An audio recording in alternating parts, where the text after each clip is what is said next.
Hey, my name's Peter Campbell, and this is my YouTube channel, Pizza John Productions. And I wanted to do something a bit more personal than what I usually do. I want to film a series of videos about something that happened to me 10 years ago, my testicular cancer journey. And today I'm filming on January 31st, 2023, which is 10 years after I first noticed a symptom of testicular cancer. So I want to just go through the journey that I had, what happened to me, what I felt, what I experienced. Later on in the journey, I wrote a blog about it, and I'll probably be referencing that later. But I really just want to put my story out and leave this for my posterity, my family. So let's jump into it. It's Prologue, Part 1.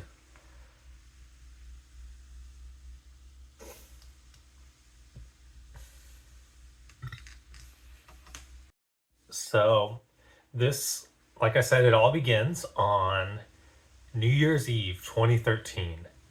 So at the time, I was a missionary for the Church of Jesus Christ of Latter-day Saints. So those guys that you see that wear white shirts, black name tags, riding bikes, I was one of them. I was in Mebane, North Carolina, a thriving metropolis of about 10,000 people, and was living, working, serving there. And on the night of New Year's Eve, I noticed that I was going into the restroom, and I noticed that there was a hard spot on my testicle.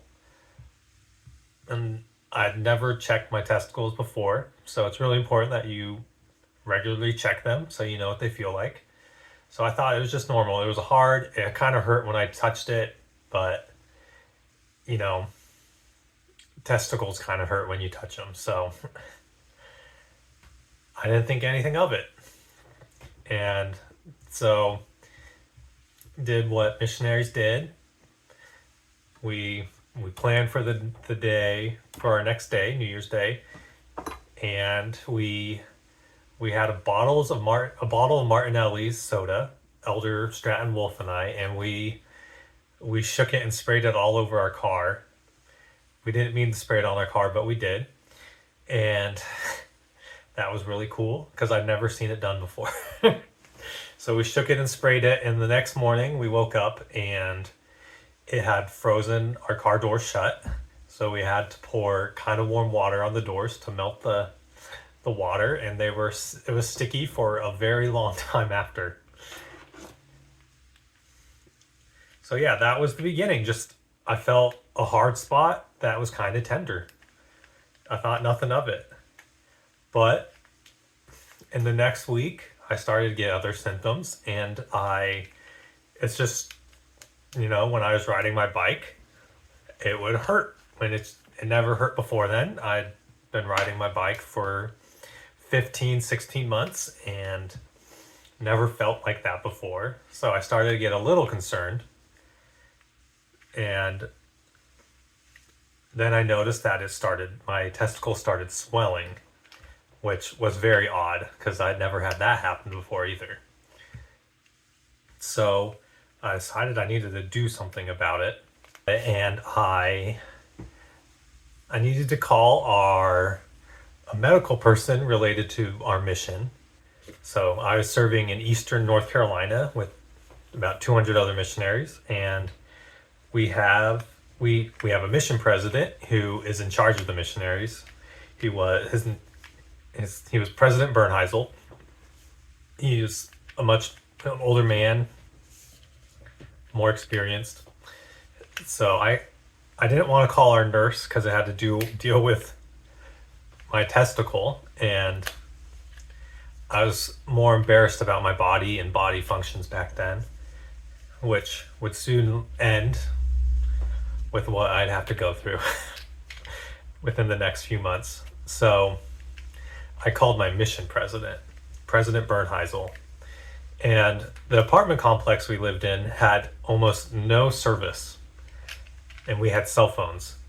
So I tried calling him in the apartment, have a little bit of privacy, and the call wouldn't go through. So then I called him, then I like went outside, called again, too quiet, how to call him again. So then I called him again in our apartment complex's sand volleyball pit where pretty much anyone could hear me, and I had to yell to my mission president that my testicle was swelling and it hurt really bad. So I was yelling that in an apartment complex in the middle of Mebane, North Carolina, and uh, he told me to go to an urgent care and see. We'll go from there. So we go to an urgent care, and I go there. They're very nice. A nurse thinks that maybe I had a testicular torsion, but the doctor's like, this has been going on for days. It would be done by now. It would have just died. So that was good news. That still living. I wouldn't have died, but the testicle would have died from the lack of blood. But so they do what all good doctors do. They they feel me up. I guess they do an exam. They do an exam. They don't feel me up. And I was very embarrassed about that because I don't normally drop my pants for people, but I had to do it for the doctor. And to try and like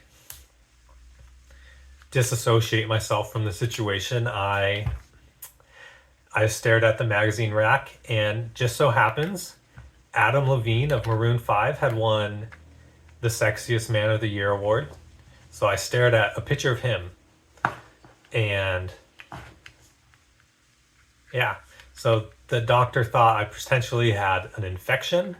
So he gave me a prescription for some antibiotics and then gave me a shot in the butt of some other antibiotics.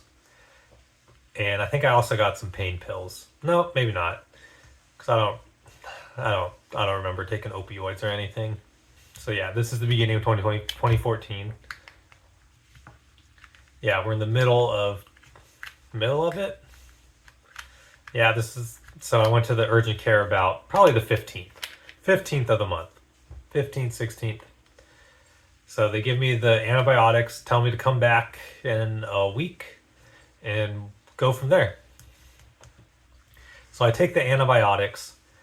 My testicle constantly hurting, always. But so yeah, we go about through there, doing missionary things, wondering why my symptoms are not changing, but not only not changing, well, they are changing. It's getting worse. It's hurting more.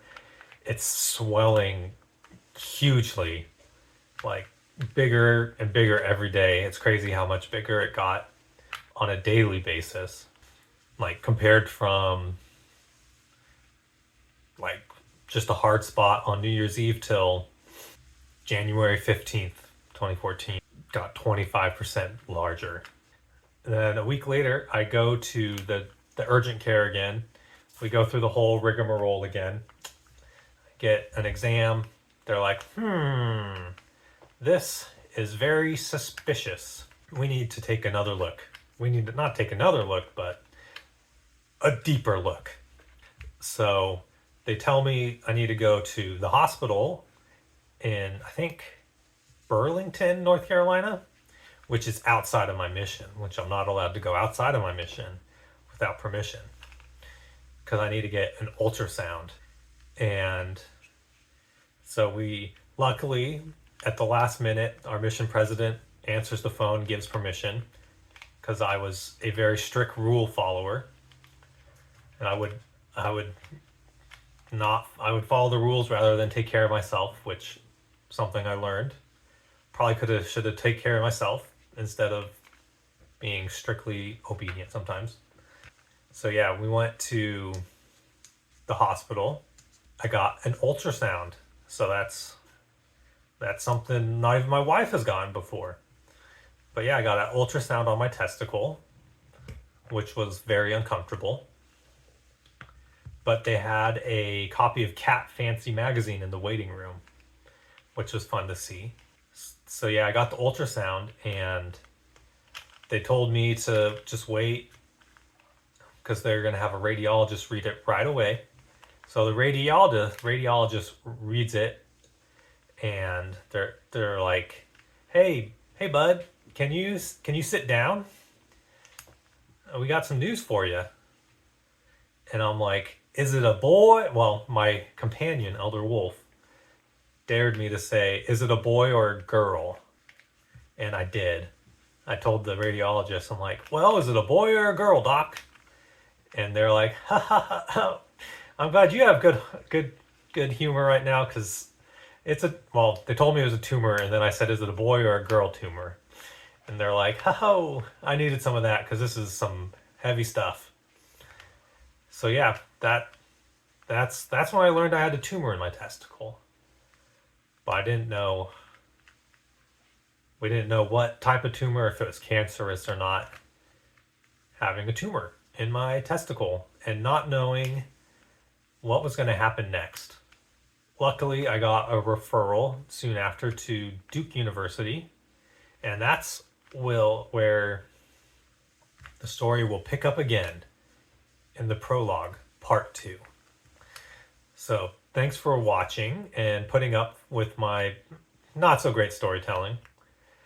Have a not great storytelling, kind of, you know. Thanks for listening. Thanks for watching. All right, and welcome back for my Cancer Journey Prologue Part 2, the one where they finally say the C word. So we left off, and I just talked to a doctor saying I had a tumor in my testicle. So I talked to the doctor in charge of all the missionaries where I was serving, and he gets me an appointment at Duke University Cancer Center. Go Blue Devils.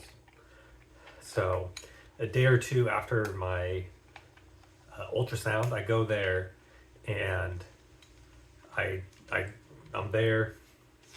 8th floor, I'm pretty sure, is the urinary section of cancer care. And I get there.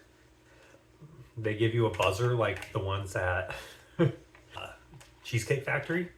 So once it goes off, it's your turn. So it went off. I go in there. I leave my companion in the lobby. They say, drop your drawers, put on the gown. They look down there. Well, their PA comes in, and they're actually the first person that says I have cancer, which is very interesting. So they're like, yep, you definitely have testicular cancer. I'm like, what the heck? I was expecting it, but I wasn't expecting it, at the same time. And so then I talked to the doctor, and he's like, guess what? You're having surgery tomorrow. And I'm like, what? He's like, yep, we scheduled your surgery for tomorrow. You have to go and get more tests done before that. Which meant that we got to have Panda Express, because Duke had one of the few Panda Expresses in eastern North Carolina. But also I had to get some blood work done. I got my blood drawn by one of the first female black phlebotomists in North Carolina. And I also got my first CT scan. I've taken many more of those. But then the real interesting thing happened. I cried. I cried a lot because, you don't really expect to get cancer ever. I talked to my insurance, and they're like, we're not going to cover it. Well, that's crazy. I called my mom, even though I wasn't so as a missionary, you're not supposed to, back then, you weren't supposed to contact your family unless it was Mother's Day or Christmas. We weren't supposed to call your family. You could email them every week. So I called my mom because insurance problems, Still do, even though I'm not on her insurance anymore. And so I call her, I'm like, we need to figure this out. Eventually they say if I get admitted to the hospital through the emergency room, then they'll cover it. So that was an experience also. So I go to the emergency room. And what made this experience also different was wearing my missionary attire. So I was wearing a white shirt, slacks, dress shoes, my name tag. Having to like take your pants off all the time was kind of weird. But yeah, I go to the emergency room and I get admitted. And so first I'm just like laying on a gurney in one of the emergency little like curtain rooms. The admitting nurse is like, all right, drop your pants. Gotta check. He's like, yep, you got a tumor down there. And then I lay down, and then one of the ER doctors checks. He's like, oh, yep, you still got a tumor down there. And then since Duke is a teaching hospital, a group of students also came by and the teacher showed them. That was interesting. Air Force flight surgeon was also at the hospital, and he also was like, I do this all the time. Let me check, make sure they're not getting this wrong. And he's like, oh, yep, that's a tumor. So I'd never gotten so much action in my life, I guess. So eventually I get and I'm with my mission companion, Elder Wolf, this whole time. Luckily he didn't look, and he was going to get picked up by some other missionaries. So because the mission president didn't want him spending the night in the hospital, and we wanted to prank them. So we blew up, well, first we put some rubber gloves on our head. Then we blew up a rubber glove and put it under my gown. So it looked like my testicle was like 8 times as large instead of just 3 or something. So when they walked in, some of the reactions were, wow. Another one was, I wasn't ready for that. And one person was like, can they put a cream on that for you? But yeah, it was just a joke. So then my mission companion left with them. A member of the ward in Durham gave me some Chick-fil-A, not Chipotle. My dad calls Chipotle, so things get a little confusing. But I wasn't, don't eat before surgery too soon. So that's another one. I was within the timelines, but apparently it didn't digest fast. I went to my room, laid there thinking a lot that night. Because, I'd never had major surgery. It was a fun adventure, but also very scary, especially being alone and so far away from family. I prayed a lot. I received a lot of comfort from our Heavenly Father. And I didn't sleep, I usually don't sleep well. I got another CT scan in the middle of the night, which was crazy. It was like 2 a.m. Guy walks in, wheels me down to the CT scanning, got CT scanned. So yeah, I'm just sitting in my hotel room, not my hotel room, my hospital room. They have me take a shower. I have to pee in a cup so they make sure I'm hydrated, which I always think is interesting. I pee in a cup and they dump it in the toilet and flush it. So then, and then eventually, they get me ready for surgery, and I go down, I'm in the surgery waiting area, I guess.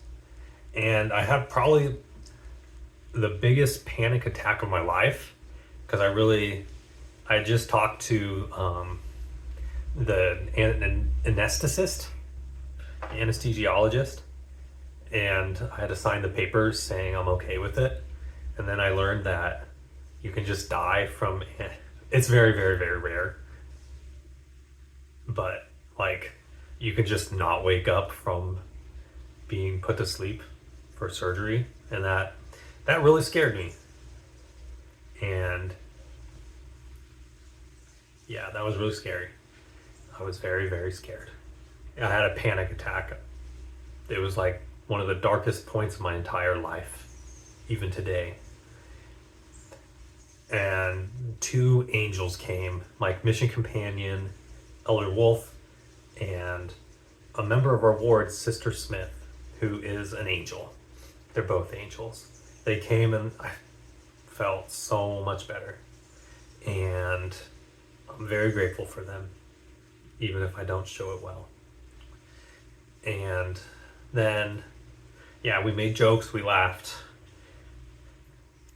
To tell if you're ready for surgery, you wear different colored hats. So eventually I wore, I think, green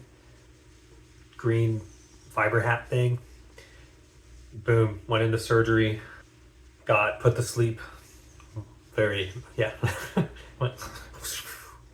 Woke up. I was in a different room. I wasn't in the surgery room, which was very fun. In the waiting area. And eventually my angels came back, Elder Wolf, Sister Smith. They told me, well, Elder Wolf told me they went to Subway while I was gone. I was like, dang, I'm so hungry. All I've had was sucking on a little sponge and a cup of water. I was like, I'm so thirsty.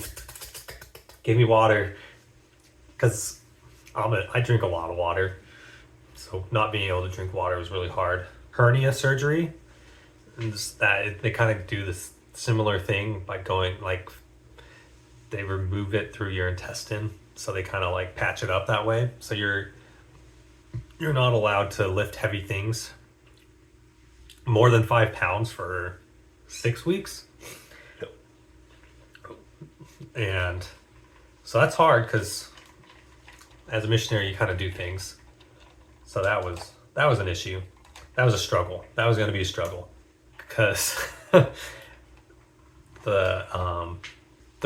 polar vortex was happening, would soon happen.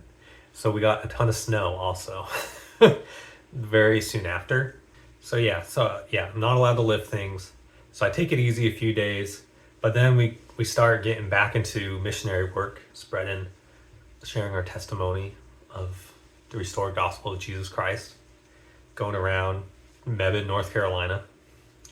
What's really hard is laughing really hurts, and there's some funny people there, and I laughed and it really hurt.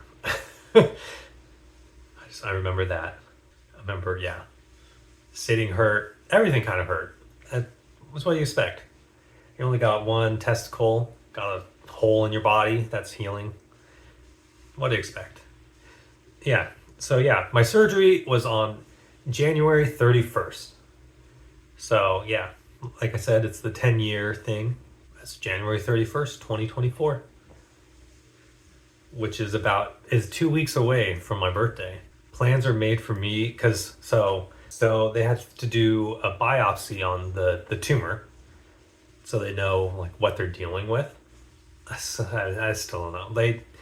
They measured it, and the tumor was 5 centimeters by 5 centimeters by 5 centimeters, and so there was a 125 cubic centimeter tumor inside of my testicle, and now I know why it hurts so bad. So that's a good thing to know. There's words like squamous, non-squamous, egg yolk sac, things I don't understand and still don't understand. But it was determined that the cancer had spread to my lymph nodes. So I had type 2B testicular cancer, and I need to have chemotherapy. And which meant I would have to go home. I had still about 6 months left as a missionary, 20 years old, and that was probably one of the worst things I could have heard because I wasn't ready. I was in like the swing of things. Change is hard, especially sudden change. But there's this video I saw it was a story by Elder Hugh B. Brown about I think the allegory of the currant bush.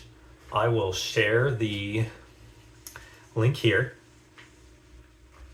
You should watch it. It's about accepting God's will in your life, and it's really helped me even today to accept things as they are and putting your faith in God.